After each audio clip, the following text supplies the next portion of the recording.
Okay, today I'm going to talk to you about how to make an abstract line art project.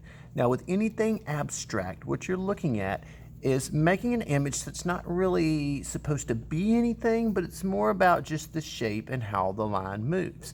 So this is an abstract art line project. We're going to take a marker and use one continuous line that overlaps over itself, that creates all these little interesting shapes.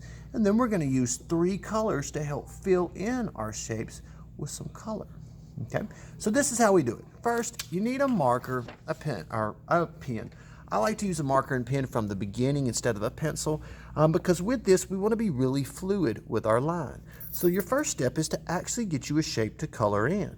So what you do is you take your marker, and really we're just going to be moving around this page, drawing and overlapping. You don't want to go too fast.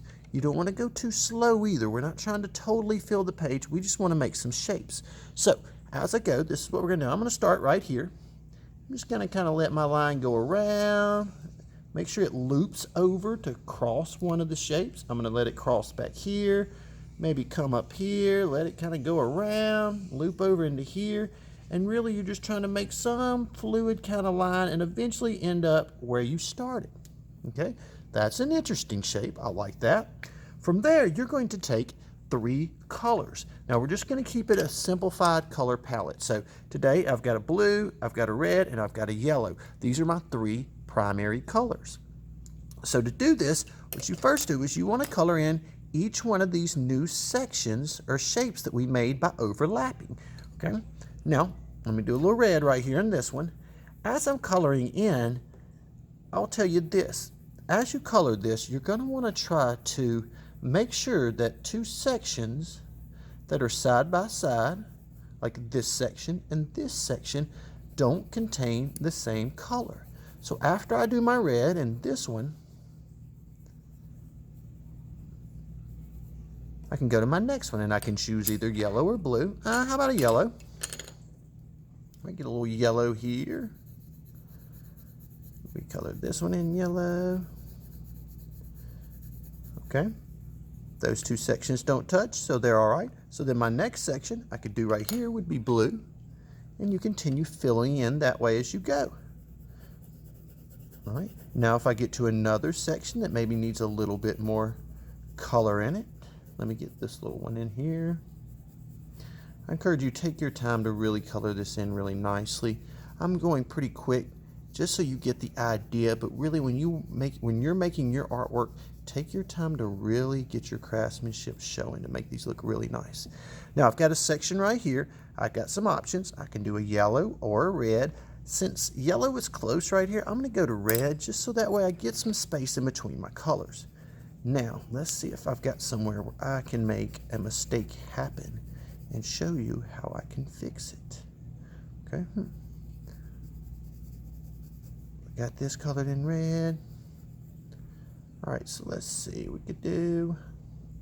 Now I'm right here. Let's see. How about yellow? But yellow's right there. So I'm going to go back to red right here for this section. All right. That's all you do. You continue in filling in these sections. When we do this, the line kind of decides how the shape or how the abstraction is going to look. You're really just deciding where you put your colors. All right, so I don't want to do yellow because I can't do yellow. That would touch yellow. And I can't do red because that would put your red. So we're at our blue here. So I can fill my blue in. Wow, that's a big old section of blue. I like it. I like it. So I'd fill this in all the way with my blue, whole way over. I'm moving pretty quickly. Once again, take your time. Really make your artwork look nice. Color up to the edges. Fill it in all the way. All right, now, just to kind of show you some other ones, because I got a feeling you'll get your idea pretty quickly. Okay, right, that's red, that's blue. I'd probably go yellow there, and then I could figure out these. Let me show you a couple other options before you get started, and then you'll be good to go today. So here's a few more that I've done. Right here's one.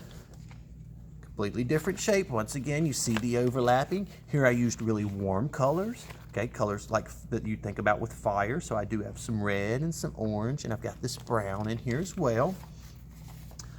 Here's another one that I did. Now in this one, you're going to notice that there is a couple of white sections. And the reason that is because I really don't have a color to color here.